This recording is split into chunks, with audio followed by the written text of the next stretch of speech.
నాటి ఎన్టీఆర్ చైతన్య రథం, నేను చేసిన వస్తున్న మీకోసం పాదయాత్ర, ఎన్నికల ముందు లోకేష్ చేసిన యువగళం వరకు కార్యకర్తల్లో అదే పోరాట స్ఫూర్తి.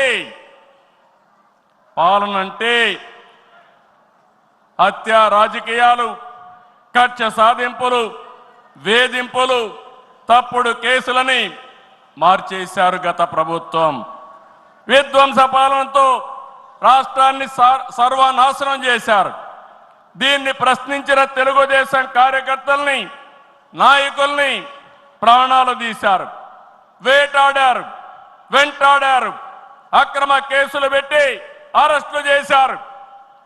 కానీ ఒక్క వ్యక్తి కూడా ఎత్తిన జెండా దించకుండా పోరాటం చేసిన మిమ్మల్ని మనస్ఫూర్తిగా అభినందిస్తున్నా. ప్రశ్నించే వారి గొంతు నొక్కడానికి గ్రామస్థాయి నేతల గొంతులు కోశారు.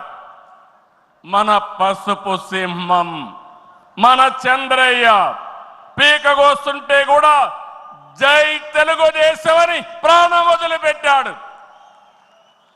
అది మనందరికీ స్ఫూర్తి.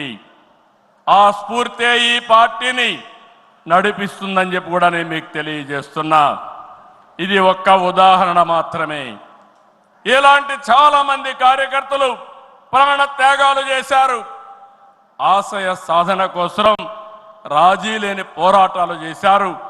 వారి స్ఫూర్తి తెలుగుదేశంలో శాశ్వతంగా ఉంటుందని చెప్పి కూడా నేను మీకు తెలియజేస్తున్నా. ఎత్తిన జెండా దించని కార్యకర్తల పోరాటాలు, త్యాగాల వల్లనే కూటమి ప్రభుత్వం అధికారంలోకి వచ్చింది. మీ త్యాగాలకు మహానాడు వేదికగా శిరస్సు వంచి మీకు పాదాభివందనం చేస్తున్నాను. ఇక్కడుండే కార్యకర్తలే కాకుండా రాష్ట్రం మొత్తం కూడా ఇదే పోరాటం చేశారు. మీ త్యాగాలు వృధా కానివ్వం. కార్యకర్తల కష్టానికి గౌరవం, గుర్తింపు ఇస్తాం, సంక్షేమం చూపిస్తాం. ఈ రాష్ట్రాన్ని దశ దిశ మార్చే కార్యక్రమాలకు శ్రీకారం చుడతాం.